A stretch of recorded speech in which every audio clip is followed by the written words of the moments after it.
ಹುಡುಗ ಬೆಳಗಾಂ ಹತ್ರ ಒಂದು ಹಳ್ಳಿ ಹುಡುಗ, ಅವನು ಇನ್ನೊಂದು PhD ಮಾಡ್ಬೇಕು ಅಮೆರಿಕಕ್ಕೆ ಹೋಗಿ ಅಂತ ಆಸೆ ಬಂತು. ಅವರಪ್ಪ ಪ್ರೈಮರಿ ಸ್ಕೂಲ್ ಟೀಚರ್ ಆಗಿದ್ದವರು.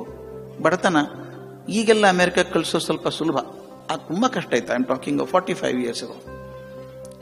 ಆಗ ಅವ್ರ ಅಪ್ಪ ಇದು ಹೊಲ ಮಾರಿ ಮಗನ ಅಮೆರಿಕಕ್ಕೆ ಕಳಿಸಿದ್ರು PhD ಮಾಡುವಂತ.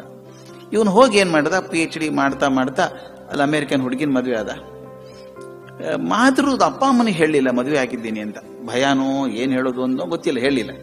ನಾವೊಂದು 4-5 ಜನ ಸ್ನೇಹಿತರಿಗೆ ಗೊತ್ತಿತ್ತು ಅವ್ನು ಮದುವೆ ಆಗಿದ್ದಾನೆ ಅಂತ. ಒಂದ್ ದಿವಸ ಬೆಳಗಾವಿಗೆ ವಾಪಸ್ ಬಂದ ಅವನು, 5 ವರ್ಷ ಆದ್ಮೇಲೆ ಅಮೆರಿಕದಲ್ಲಿ ಇದ್ಮೇಲೆ. ನಾನು ಅಕಸ್ಮಾತ್ ಬೆಳಗಾವಿಗಿದ್ದೆ ಅಂತ ಏರ್ಪೋರ್ಟ್ಗೆ ಹೋದೆ. ಸಣ್ಣ ಏರ್ಪೋರ್ಟ್, ತೀರಾ ಸಣ್ಣ ಏರ್ಪೋರ್ಟ್ ಅದು. ಅಲ್ಲಿ ಸೋಫಾದ ಮೇಲೆ ಅವ್ರ ಅಪ್ಪ ಕೂತಿದ್ರು.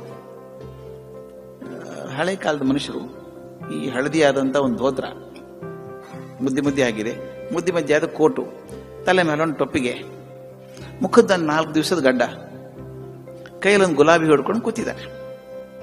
ನಾವು ಹೋಗಿ ನಮಸ್ಕಾರ ಮಾಡಿ, ಏನ್ ಕಾಕ ಮಗ ಬರ್ತಾನಲ್ಲ ಇವತ್ತು ಅಂದೆ.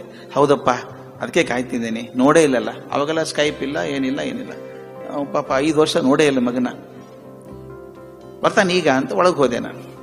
ಸ್ವಲ್ಪ ಹೊತ್ತಿಗೆ ಮುಂಬೈದಿಂದ ಒಂದೇ ವಿಮಾನ ಬರೋದು ಅವಾಗ ಬಂತು. ಅವನ ಜೊತೆ ಒಂದು 8-10 ಜನ ಮಾಡರ್ನ್ ಹುಡುಗರು ಹುಡುಗಿಯರಿದ್ರು ಅವನ ಜೊತೆಗೆ ಬಾಂಬೆದಿಂದ. ಅವ್ರು ನಕ್ಕೊಂಡು ಹಾರ ಹಾಕೊಂಡು ಏನೋ ಹೊರಗೆ ಕರ್ಕೊಂಡ್ ಬಂದ್ರು. ಸ್ವಲ್ಪ ಹೊತ್ತಿಗೆ ನೋಡ್ತೀವಿ ಅವರಪ್ಪ ಇಲ್ಲೇ ಇಲ್ಲ. ನನ್ಗೆ ಅಲ್ಲೋ ನಿಮ್ಮ ತಂದೆ ಬಂದಿದ್ರಲ್ಲೋ, ನೀನು ಕೊಡ್ಬೇಕು ಅಂತ ಗುಲಾಬಿ ಹಿಡ್ಕೊಂಡು ಕೂತಿದ್ರ ಕೈಯಲ್ಲಿ ಅಂದೆ. ನಾನು ನೋಡ್ಲಿಲ್ಲ ಅಂದ. ಅವ್ನು ನೋಡಿದ್ರೆ ಸುಳ್ಳು ಹೇಳ್ತಾನೆ ಅಂತ ಅನಿಸ್ತದೆ ನನಗೆ. ಆಮೇಲೆ ಒಂದು ಕಾರ್ ತಗೊಂಡು ಅವ್ರ ಹಳ್ಳಿಗೆ ಹೋದ್ವಿ. ಮುಂದೆ 2 ತಾಸು ಆದ್ಮೇಲೆ ಅವ್ರ ತಂದೆ ಬಂದ್ರು, ಬಸ್ಸಿಗೆ ಬಂದಿದ್ದಾರೆ ಪಾಪ. ನಾ ಕೇಳಿದ್, ಎಲ್ಲಿ ಹೋಗಿದ್ರಿ ಕಾಕ ನೀವು, ಮಗ ಬರ್ತಾನೆ ಅಂತ ಹೂ ಹಿಡ್ಕೊಂಡು ಕೂತಿದ್ರಿ, ಬಂದಾಗಿಲ್ಲ ಅಂದೆ. ಇಲ್ಲಪ್ಪ, ನೋಡಿದೆ ಹುಡುಗ ಚೆನ್ನಾಗಿದ್ದಾನೆ. ಅವನು ನಾನು ನೋಡ್ದ, ಗಮನಿಸ್ಬೇಕು, ಅವನು ನಾನು ನೋಡ್ದ. ಆದ್ರೆ ಹೊಸ ಹುಡುಗರ ಜೊತೆಗಿದ್ದ ನೋಡು, ನಾವೆಲ್ಲ ಹಳೆ ಕಾಲದ ಮಂದಿ, ನಮ್ಮ ಬಟ್ಟೆ ಎಲ್ಲ ಮುಜುಗರ ಆಗ್ತದೆ ಅವನಿಗೆ. ಅಪ್ಪ ಅವ್ನಿಗೆ ಯಾಕೆ ಮುಜುಗರ ಮಾಡ್ಬೇಕು, ಹೇಗೂ ಮನೆಗೆ ಬರ್ತಾನಲ್ಲ, ಇಲ್ಲೇ ಮಾತಾಡ್ಸಿರಾಯ್ತು ಅಂತ ಬಸ್ ಹಿಡ್ಕೊಂಡು ಬಂದೆ ಅಂದ್ರು. ನನ್ನ ಕಣ್ಣು ಮುಂದೆ 2 ಚಿತ್ರ. ಒಂದು 2 ಡಾಕ್ಟರೇಟ್ ಮಾಡ್ಕೊಂಡಂತ ಹುಡುಗ, ಇನ್ನೊಬ್ಬರು ಜಾಸ್ತಿ ಕಲೀಲಾರದೆ ಪ್ರೈಮರಿ ಸ್ಕೂಲ್ ಟೀಚರ್ ಆಗಿ ರಿಟೈರ್ ಆದವರು. ಇವರೊಳಗೆ ಸಂಸ್ಕೃತಿವಂತರು ಯಾರು, ಶಿಕ್ಷಣ ಪಡ್ಕೊಂಡವ್ರು ಯಾರು ಅಂತ ಗೊತ್ತಾಗ್ತಾ ಇಲ್ಲ. 2 PhD ಮಾಡಿದಂತಹ ಮನುಷ್ಯನಿಗೆ ಹೋಗಿ ತಂದೆಗೆ ನಮಸ್ಕಾರ ಮಾಡಬೇಕು ಅಂತ ಅನ್ನಿಸ್ಲಿಲ್ಲ. ಆದ್ರೆ ಮಗನ ಮುಖದ ಮೇಲೆ ಎಲ್ಲಿ ಬೇಜಾರಿನ ಗೆರೆ ಕಂಡಿತು ಅಂತ ಹೇಳಿ ಅವನಿಗೆ ಯಾಕೆ ಮಾಡ್ಬೇಕು ಅಂತ ಬಸ್ ಹಿಡ್ಕೊಂಡು ಮನೆಗೆ ಬಂದ್ರಲ್ಲ ಅಪ್ಪ. ನನ್ನ ಪ್ರಕಾರ ಅಪ್ಪನಿಗೆ ಸಂಸ್ಕೃತಿ ಸಿಕ್ಕಿದೆ, ಮಗನಿಗೆ ಸರ್ಟಿಫಿಕೇಟ್ ಸಿಕ್ಕಿದೆ. ನಾ ಯಾಕೆ ಹೇಳ್ತಿದ್ದೀನಿ ಅಂದ್ರೆ, ಬಹಳ ನೋವಿನಿಂದ ಹೇಳುವಂತಹದ್ದು ಇದು. ಬಹಳ ಕಡೆ ಕಂಡದ್ದು ನಾನು. ಎಷ್ಟರ ಮಟ್ಟಿಗೆ ಅಪ್ಪ ಅಮ್ಮ ಒದ್ದಾಡ್ತಾರೆ, ಕಣ್ಣಲ್ಲಿ ನೀರು ಹಾಕೋತಾರೆ ಅಂದ್ರೆ, ಒಂದು ಮಾತಿದೆ, ಪೂರ್ವ ಜನ್ಮ ಕೃತಂ ಪಾಪಂ ಪುತ್ರ ರೂಪೇಣ ಪೀಡತೆ ಅಂತ. ಹೋದ ಜನ್ಮದಲ್ಲಿ ಏನ್ ಪಾಪ ಮಾಡಿದ್ನೋ ಈ ಜನ್ಮದಲ್ಲಿ ಮಗ ಯಾಕೆ ಕಾಡ್ತಿದ್ದಾನೆ ಅಂತ.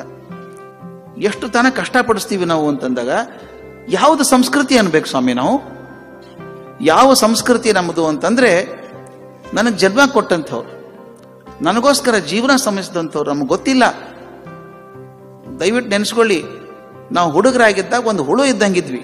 ಮಾಸ್ತಿ ಹೇಳಿದ ಮಾತಿದು, ಅಳೋದ್ ಬಿಟ್ರೆ ಇನ್ನೇನೂ ಬರಲ್ಲ ಅಂತ ಒಂದು ಹುಳು ಇದ್ದಂತ ಜೀವನ ಒಂದು ಮನುಷ್ಯ ಮಾಡಿ ಇರ್ತಾರಲ್ಲ ಅಪ್ಪ ಅಮ್ಮ. ನಾವು ಋಣ ತೀರ್ಸೋದು ಹೇಗೆ? ಅದಕ್ಕೆ ಋಣ ತೀರ್ಸ್ಬೇಕಾದ್ರೆ ನೀವೇನು ಕೋಟಿ ರೂಪಾಯಿ ಕೊಡ್ಬೇಕಾಗಿಲ್ಲ.